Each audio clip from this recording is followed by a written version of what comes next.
Salam əziz tələbələr, hər vaxtınız xeyir olsun. Mən Ləman Qarazadə. Bugün sizlə məhsul növ mövzusunun izahına baxacağıq bir yerdə. Əvvəldən onu qeyd edim ki, videomuz abituriyent və magistr imtahanına hazırlaşan tələbələr üçündür. Yəni məhsul növ ümumiyyətlə imtahana necə düşür, həm abituriyentdə, həm magistrdə bugün onu bir yerdə sizlə öyrənəcəyik. Deməli, ümumiyyətlə başlayırıq birinci. Məhsul növ nədir, necə düzəlir? İngilis dilində bilirik ki, feilin iki növü var. Aktiv növü və passiv növü. Burada da gördüyünüz kimi qeyd olunub aktiv və passiv növlər. Məlum növdə olarkən hərəkətin mübtədası müəyyən olur. Yəni biz hərəkətin kim tərəfindən icra olunduğunu bilirik. Nümunə çəkə bilərəm. Məsələn, I send a letter. Mən məktub göndərdim. Artıq bu cümləmizin mübtədası var. Mən bilirəm ki, hərəkət burada kim tərəfindən icra olunur. Məhsul növdə isə bunun əksinə olaraq mübtəda olmur, hərəkətin kim tərəfindən icra olunduğu bilinmir. Məsələn, deyirəm ki, a letter, məktub göndərildi. Azərbaycan dilində bu cür tərcümə olunur. A letter is sent to somebody. Kiməsə göndərildi məktub. Deməli, birinci cümləmizin mübtədası var, ikinci cümləmizin isə mübtədası yoxdur. Hərəkəti icra eləyənin kim olduğunu bilmirik. Yəni, biz Azərbaycan dilində məhsul növün tərcüməsini, izahını bu cür anlaya bilərik. İndi isə gəlin məhsul növün düzəlmə formalarına baxaq. İngilis dilində məhsul növü düzəltmək üçün nələri bilməliyik, nələrdən keçməliyik, hansı proses, hansı addımlar icra olunur. Deməli, İngilis dilində məhsul növ düzəltmək üçün bizim düsturumuz var. Bu düsturdan istifadə edirik ancaq to be-nin formaları, hansı ki am, is, are, was, were, will, shall kimi formalarını tanıyırıq 3 zaman forması üzrə. Və participle to. Bu participle to nədir? Feillərimizin 3-cü forması. Artıq zamanlar dərsindən bilirik ki, feilin 3 zaman forması var. İndiki, keçmiş, gələcək və bir də 4-cü bitmiş forma, hansı ki cədvəl üzrə əzbərləyirik. Məsələn, getmək feilini yazaq. Go, getmək, went, getdi və gone artıq getmiş olduğunu bildirir, bitmiş forma. Bizə lazım olan həmin bu hissə, bu participle to adlanır, gone hissəsi və biz to be-nin yanına həmin bu participle to, yəni feilin 3-cü formasını qoyaraq məhsul növümüzü düzəltmiş oluruq. Başqa feillərə də baxa bilərik. Məsələn, send göndərmək, elə bayaq yazdığımız, keçmiş zamanda da sent olur, bitmiş zamanda da sent şəklində yazılır. Yəni, baxın, bu 3-cü forma bizə lazım olan formadır. Feillərin məhsul növünü düzəltmək üçün to be ilə bunları yanaşı qoyarkən biz həmin cümləni məhsulda yazmış oluruq. İndi isə gəlin daha ətraflı tanış olaq. Yəni, məhsul deyəndə birinci ağlımıza gələcək əsas şey odur ki, to be-nin forması olsun o cümlədə və feillərin bitmiş forması, participle to forması. Daha sonra isə ardıcıllığı, yəni addım-addım proses necə gedir, algoritmi indi daha aydın şəkildə öyrənəcəyik. Deməli, birinci bizə məhsul növ sualları necə düşər, nə forma düşər, ona baxaq. Cümlə düşə bilər ki, məsələn, sual düşə bilər ki, verilən cümləni məhsul növə çevirin. Verilən cümləni məhsula çevirmək üçün biz hansı addımlardan keçməliyik? Və yaxud da sual düşə bilər ki, verilmiş cümlələrdən hansı məhsul növdədir? Artıq özü çevirib sizdən hansının doğru olduğunu soruşur. Və yaxud hansı cümlələr məhsula çevrilmir və yaxud hansı cümlələr məhsulda deyil. 4 növ sual düşə bilər məhsul növdən. 1. Yenə təkrar edirəm. Verilən cümləni məhsula çevirin. 2. Verilmiş cümlələrdən hansı məhsul növdədir? 3. Hansını çevirmək olar? 4. Hansını çevirmək olmaz? Bunlara diqqət edirik. İndi biz birinci addımla, birinci sual tipimizlə gedirik. Verilən cümlənin nəqli cümlədir və biz bu cümləni məhsula çevirmək üçün hansı addımlardan keçməliyik? Təbii ki, dedik ki, məhsul növdə, məhsul olduğuna görə adı üstündədir, mübtəda olmur. Ona görə biz məlum növdəki cümlənin tamamlığını, burada da qeyd olunub, məlum növdəki cümlənin tamamlığını, yəni feildən sonra gələn söz, həmişə bilirsiniz ki, tamamlıq feildən sonra gəlir. Onu gətirib əvvəlki cümləmizin mübtədası eləyirik. Yəni, bu nə deməkdir? Verilən cümlənin mübtədasını oradan götürürük. Məsələn, bayaq yazdığım nümunədə mən məktub yazıram, mən məktub göndərirəm cümləsində hərəkəti icra eləyən mənəmsə, mübtədanı oradan götürürük. Onun əvəzinə cümlənin tamamlığını gətirib mübtəda qoyuruq. Axı biz bilirik ki, mübtədasız cümlə olmaz. Sadəcə hərəkəti icra eləyən şəxsi oradan götürəndə onun yeri boş da qala bilməz. Biz ona görə məlum növdə olan cümlənin tamamlığını gətirib məhsulun mübtədası eləməliyik. Bu birinci addımdır. İkinci addımımız feilin zamanı müəyyən olunur və to be-nin formaları buna əsasən təyin olur. Axı dedik ki, düsturumuz to be, üstə gələk, participle to-dur. Bəs yaxşı, to be-nin 3 zaman forması var. Mən bunun hansını, hardan, necə istifadə eləməliyəm? Təbii ki, cümlədə verilən feilin zamanını müəyyən etməliyik. Feil məsələn keçmiş zamandadırsa biz to be-nin keçmiş zaman formalarını qoyacağıq. Am, is, are, indiki zamanda was, were, keçmiş zamanda shall, will, gələcək. Biz burada was, were-dən istifadə edəcəyik. Gələcək zamandasa okay, will, shall-dən istifadə edəcəyik. Yəni biz birinci feilin zamanını müəyyən etməliyik ki, bu feil hansı zamandadır və ona uyğun to be-nin formasını qoyuruq. Daha sonra isə həmin o feilin özünün üçüncü forması, yəni bayaq dediyim o qaydasız feillərin üçüncü formasındakı həmin o formanı gətirib qoyuruq cümlədə to be-nin yanına və vəssalam cümlə məhsul növdə olmuş olur. İndi gəlin bir nümunə daha yazaq. Məsələn, cümlədə belə bir nümunə göstərə bilərik ki, bir dəqiqə bu hissədən yazım. Deməli, bayaq yazdığımız cümləni təkrar göstərmək istəyirəm. Mən məktub yazıram və yaxud da məktub yazıldı. Mən cümlənin mübtədasıdır I, yazıram write a letter. Mən məktub yazıram. İndi deyirəm, məktub artıq yazılıb. Cümlənin mübtədasını buradan yox eləyirəm və tamamlığını gətirib bu cümlənin mübtədası eləyəcəm. A letter, məktub. Zamanına baxıram. Write indiki zamanda deyə to be-nin indiki zaman forması qoyulacaq. Am, is, are. Letter üçüncü şəxs olduğuna görə burada is işlənir. A letter is. Write-ın bitmiş forması da written olur. Deməli, bu şəkildə. Letter is written. Məktub yazıldı. İndi burada növbəti bir addımımız nədir? Mən cümlənin həmin bu yoxa çıxartdığım mübtədasını belə deyək. By sözünü vasitəsilə geriyə qaytara bilərəm. Məktub yazıldı mənim tərəfimdən. Bax, bu hissəni mən bura geri qaytara da bilərəm, qaytarmaya da bilərəm. Əsas odur ki, cümlənin feil hissəsi məhsul növdə olsun, bu hissə məhsul növdə olsun. İndi tələbələr çox sual verir ki, əgər bunu geri qaytarırıqsa, mənası nədir bunun? Yəni, nə mənası oldu artıq məhsul növdə? Yenə bildim kim tərəfindən olunmağını. Bizə hərəkətin kim tərəfindən icra olunduğunu bilmək vacib deyil. Bizə vacib olan odur ki, bax, bu yazdığımız feil hissəsi məhsul tərcüməsi versin. Bizim dildəki ildi, ildi, yazıldı, olundu, gedildi, gəlildi, məsələn, keçirildi, baş verdi və s. Yəni, hadisənin olduğu hissə məhsul tərcüməsi versin. Arxasına kim tərəfindən olduğunu yaza da bilərik, yazmaya da bilərik. Yəni, bu şeylərə fikir verin, bunlar sizi çaşdırmasın ki, burada by ilə mübtəda geri qayıdıbsa, bu artıq məhsul deyil filan kimi düşüncələrimiz olmasın. Deməli, həmin o dördüncü addımda bu hissədədir. By sözünü vasitəsilə geri qaytara da bilərik, qaytarmaya da bilərik. Buna da diqqət edin. Hətta burada nümunələr də var. Deyir ki, Kate dəvət etdi məni ad günü partisinə. İndi deyəcəm, mən dəvət olundum. Kim tərəfindən olduğunu deməyəcəm. Mən, çünki cümlənin tamamlığı me-dir. Gətirib mübtəda eləyəndə I yazıram. Invited keçmiş zamanda was yazıram. Invitedin bitmişi də elə inviteddir, çünki qaydalı feildir. Hara dəvət olundum? Kate'in ad gününə. Vəssalam. Və yaxud da mən dəvət etdim Kate'i mənim ad günümə. Mən dəvət etmişəm artıq bu dəfə. Mübtədamız burada məndir. Ona görə bunu yığışdırırıq. Bu dəfə tamamlığımız Kate'dir. Kate'i qoyuruq əvvələ. Invited yenə keçmişdir. Was invited to my birthday party.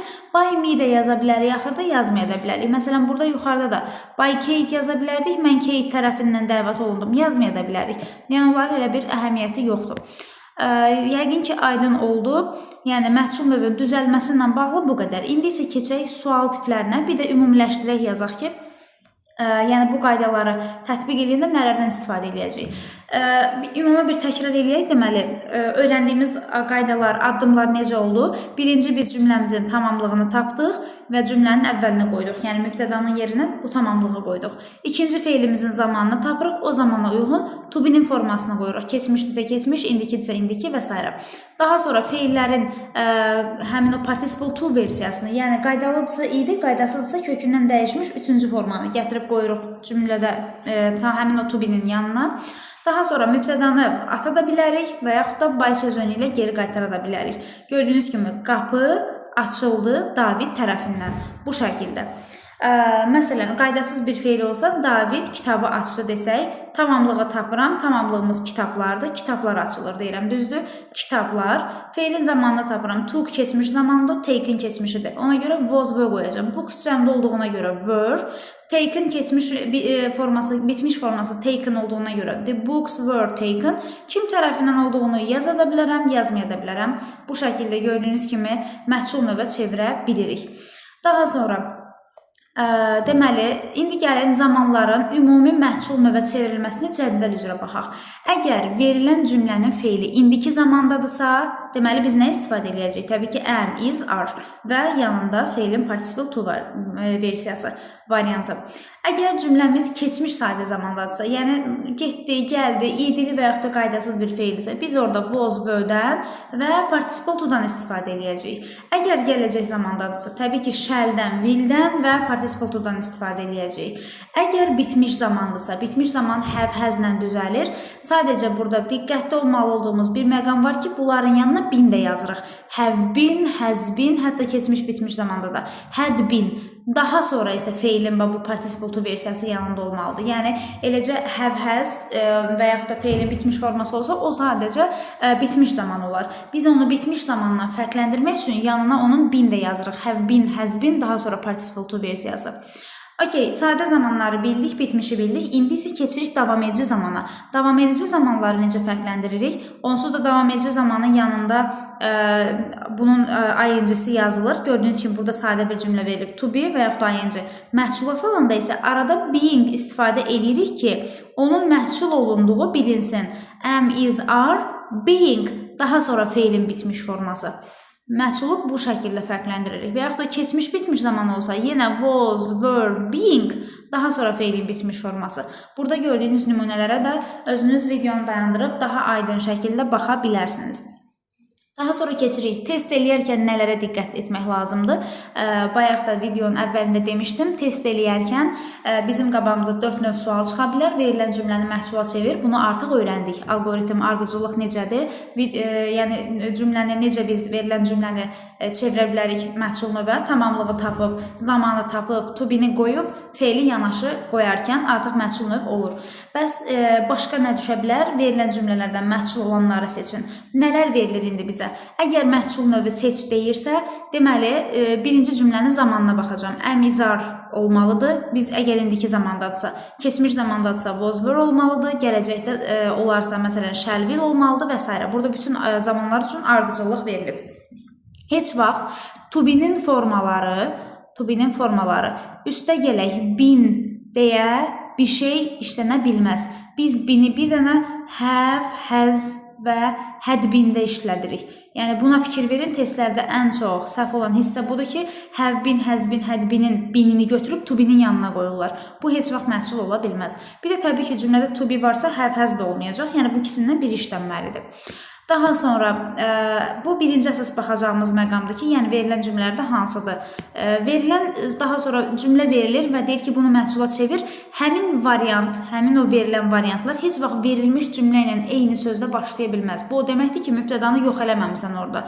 Məsələn, mən deyirəmsə ki, məktub göndərdim, I send a letter. Mən verilən variantlarda deyir, məhsulu seç. Heç bir cümlə I mübtədası ilə başlaya bilməz. Yəni, bu doğru deyil, çünki mən sözü yerində qalırsa, mübtəda yerində qalırsa, bunun nəyi məhsul oldu? Biz orada mübtədanı yox eləyib, özümüz mübtəda qoymalıydıq.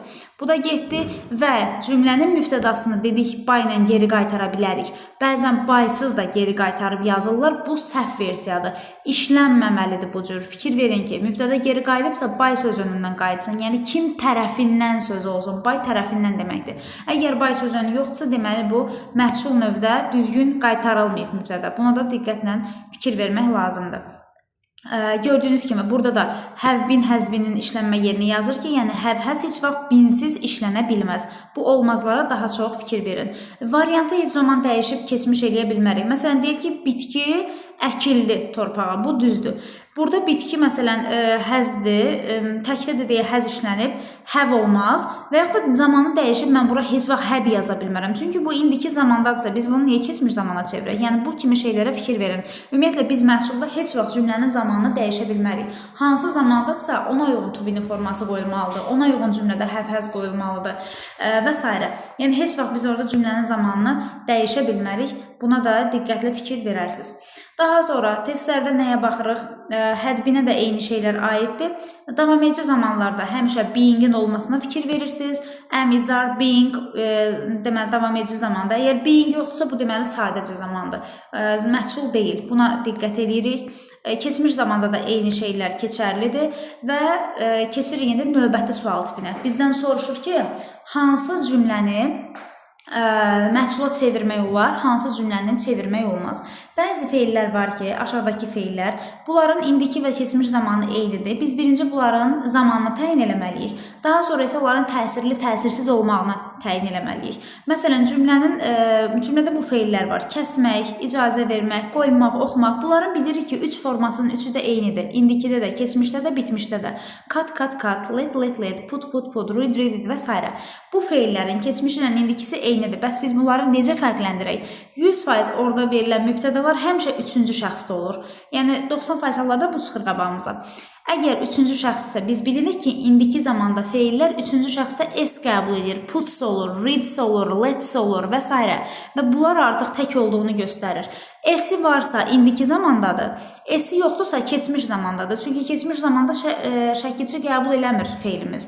Amma indiki zamanda S qəbul edir. Ondan təyin eləyə bilərsiniz ki, əgər cümlə indiki zamandadırsa, orada S var, keçmişdədirsə S yoxdur. Və buna əsasən mən bura əmizar yoxsa vozvö yazacağımı təyin edirəm. Məsələn, puts indiki zamanda deyə burada ar yazıb, amma put burada keçmiş zamanda deyə burada were yazıb. Bu kimi şeylərə də özünüz diqqət eləyirsiniz. Yəni, feilləri əzbər yadda saxlayın ki, hansı feillərdir hər üç forması eyni olan. Qaydasız feillər cədvəlimizdən bunu da əzbərləyə bilərik. Daha sonra mübtəda cəm olanda cəm xəbər olur, tək olanda tək xəbər. Biz bunu artıq mübtəda xəbər uzlaşmasından bilirik. Başqa hansı hallarla qarşılaşa bilərik? İki tamamlıq olan halına qarşılaşa bilərik. Hər iki hal doğrudur. Biz cümlədə iki tamamlıq görürük. Birinci addımımız nə idi? Cümlənin mübtədasını tapırdıq, xəbərini tapırdıq və tamamlığını tapırdıq. Gördüyünüz kimi burada iki dənə tamamlıq var ayrı-ayrı. Və biz bunun birini əvvələ gətirib mübtəda eləməliyik ki, bunun üzərindən məhsul növ quraq.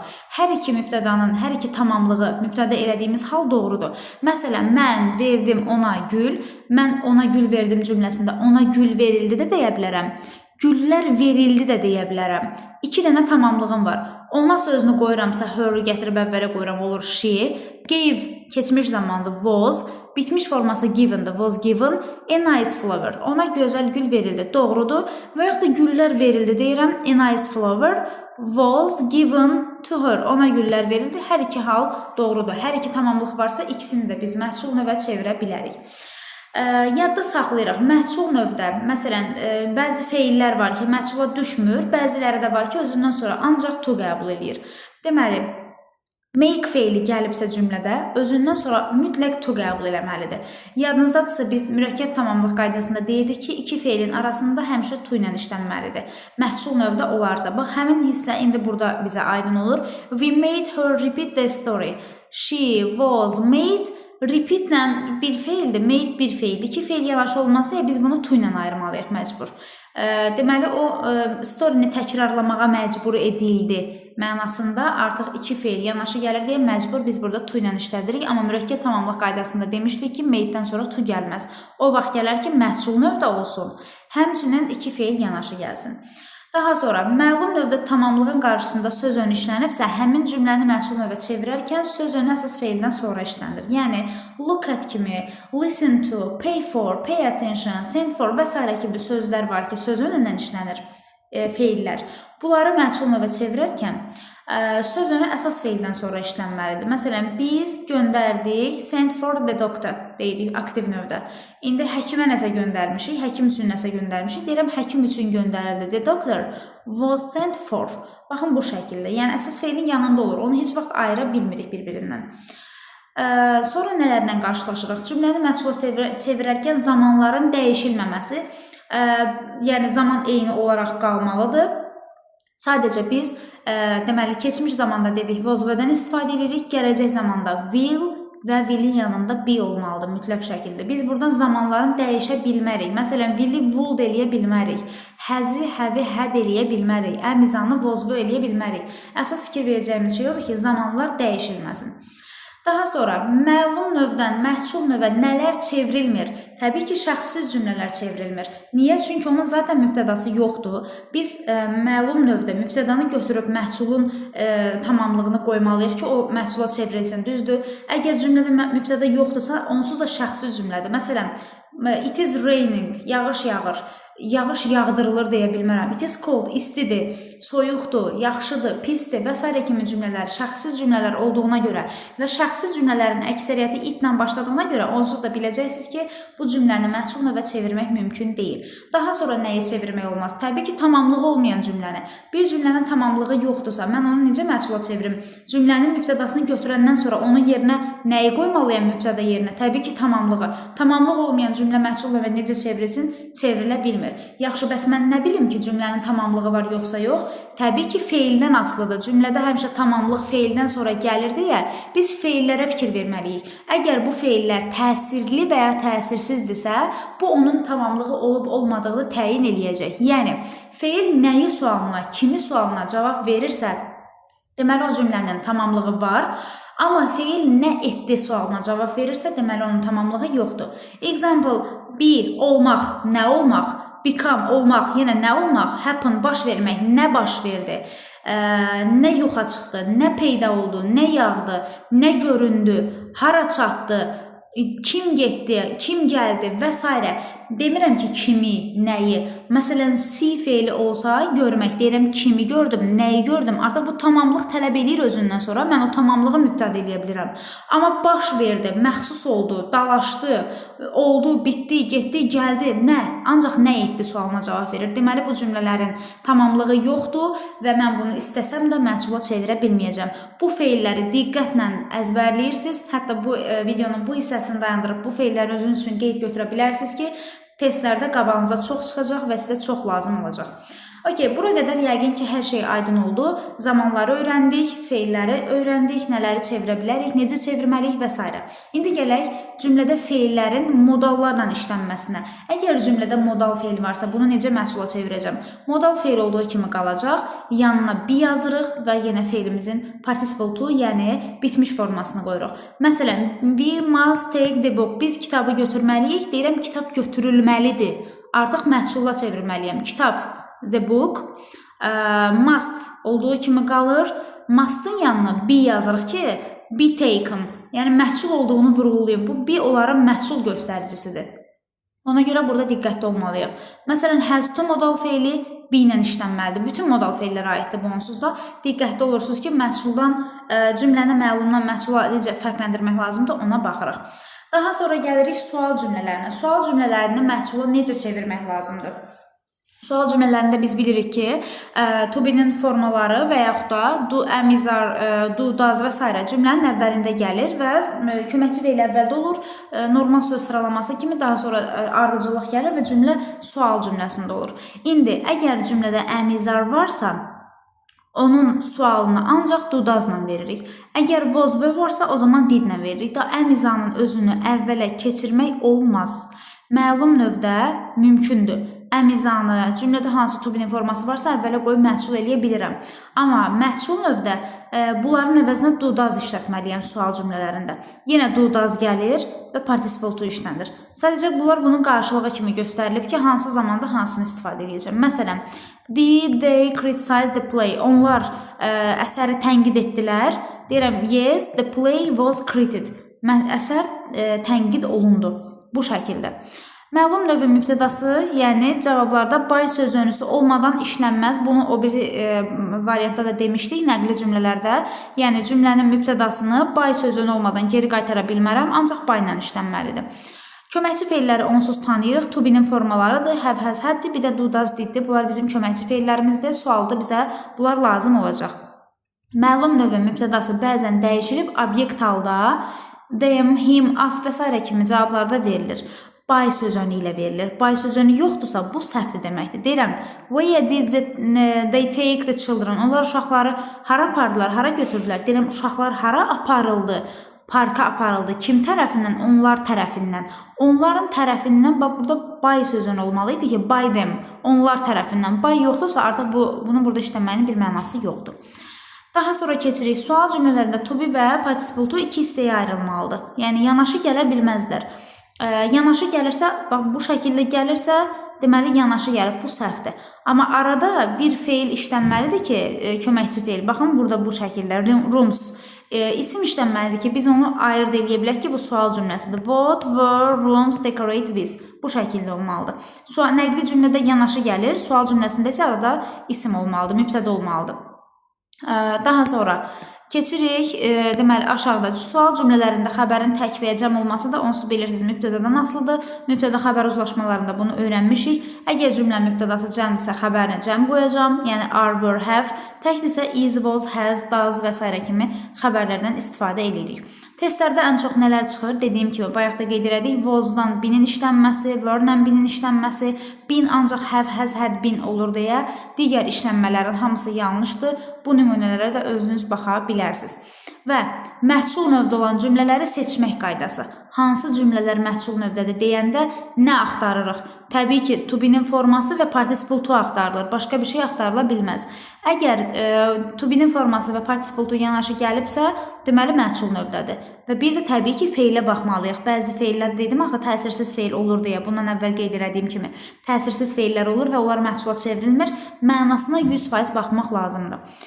Bu birinci qaydamız. İkinci, məlum növdə məhsul növə keçən bir cümləni necə seçirik? Əgər cümlə there is, there I am, there was, there were-lə, hətta bunların sual versiyası is, there, are, there was, there were deyə ilə başlayırsa, bunlar məhsulda deyil, başlamamalıdır bundan.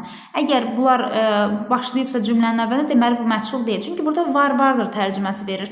Deyir, qaranlıqda gizlənmiş maşın var, gizlənən maşın, gizlənmiş maşın. Bu feili sifətdir. Gizlədilib demir. Yəni bu cümlə məhsul növdə deyil, sadəcə feili sifətdir. Ona görə bunları götürə bilmərik. Hətta dediyim kimi sual versiyasından başlayanlarda məhsul növ olmur. Cümlə sifətlə bitməməlidir. Buna diqqətlə fikir verin. Cümlə heç vaxt sifətlə bitməməlidir. Sifətlə bitirsə, deməli o əvvəldəki was və sual formasıdır, sual cümləsidir. Deyir, məsələn, dünən aldığın xəbər yaxşı idi. Da demir ki, xəbər verildi, xəbər gedildi, gəlindi, nəsə də, yəni belə şeylər tərcümədə heç vaxt düzgün çıxmır. Sonunda sifət varsa, bu məhsul növdə deyil. Sonunda müstəqil forma, yəli əvəzliyi varsa, yəni müstəqil olan, aslı olmayan yəli əvəzlikləri yours, mine, hers, his, ours, theirs, bunlar heç vaxt məhsul növdə ola bilməz. Deməli, əsas qaydalarımız nə oldu? 1. To be ilə participle to axtarmaq. 2. There is, there ilə başlayan cümlələr, hətta onların sual versiyasından başlayan cümlələr məhsul olmur. Sifətlə bitməsin və müstəqil yəli əvəzliyi ilə bitməsin. Bunlar məhsul növdə deyil. Şəxsi cümlələr məhsul növə çevrilmir. İtlə başlayan cümlə, tamamlığı olmayan cümlə çevrilmir. Daha sonra təsirsiz feillər olan cümlələr məhsula çevrilmir. Bunlara da fikir veririk və salam. Aşağıda yenə ümumi təkrar üçün qaydalar qeyd olunub. Məsələn, by sözünündən verilən cümlələrə necə sual veririk? Ya who əvvəldə olur, by axırda olur, ya da by whom bu şəkildə əvvəldə olur. Sual cümlələrində buna daha çox fikir verməlisiniz. Kim tərəfindən deyirsə, söz önü əvvəldədirsə by whomdur, söz önü axırdadırsa who by'dır. Bu da bunun sual forması və sonda bizə belə bir cədvəl təqdim edirlər. Zamanlar üzrə qruplaşdırılmış şəkildə ki, bizim daha yaxşı yadımızda qalsın. İndiki zaman əmiza, keçmiş zaman was were, gələcək shall be, will be, keçmişə nəzərən gələcək should be, would be, davam edicilər əmizar, being, daha sonra participle to, keçmiş davam edici, yenə eyni was were, being, participle to, have been, has been, binlərə xüsusi fikir veririk. Gələcək bitmiş shall, will, have been. Aha, burada indi 2 dənə boşluq görürük. İngilis dilində 2 dənə zamanın məhsul növü yoxdur. Biri indiki davam edib bitmişdi, biri də keçmiş davam edib bitmişdi. Niyə məhsulu yoxdur? Çünki bu zamanın düzəlmə forması onsuz da have, has, been və üstə gələk feillərin davam edici formasıdır. Məsələn, feil plus ing-dir. Biz məhsula çevirəndə bitmişə been qoyuruq, davam ediciyə ing qoyuruq. Bunun ikisi də özündə var. Mən bunu məhsul eləmək üçün nə qoya bilərəm əlavə? Heç bir şey. Deməli, artıq bunların məhsul növü yoxdur. Bu zamanın özündə var deyə şəkilçilər, bunları məhsula çevirmək mümkün deyil. Have been, feil, ing-li versiyaları məhsula çevirmiş ola bilməli. Məsələn, I have been living, mən yaşayıram deyir, məsələn 5 ildir Bakıda. Have been məhsul növdə deyil. Çünki məhsul çevirmək üçün been qoymalıyıq. Bunun özündə var. Okey, ing də qoya bilmərik, çünki yenə özündə var. Demək, biz bu cümləni heç vaxt məhsul növə çevirə bilmərik. Ona görə də bu variantı harada görsəz, bu zaman formasını harada görsəz, bilirsiniz ki, bu məhsul deyil. Və salam, məhsul növlə bağlı bu qədər. Əlavə bir sualınız olsa, sizə aydın olmayan, qaranlıq qalan bir şey olsa, təbii ki, rəylərdə qeyd edə bilərsiniz. Hələ ki bu qədər. Ümid edirəm ki, hər biriniz üçün aydın oldu. Növbəti videolarda görüşərik. Özünüzə yaxşı baxın. Hələlik.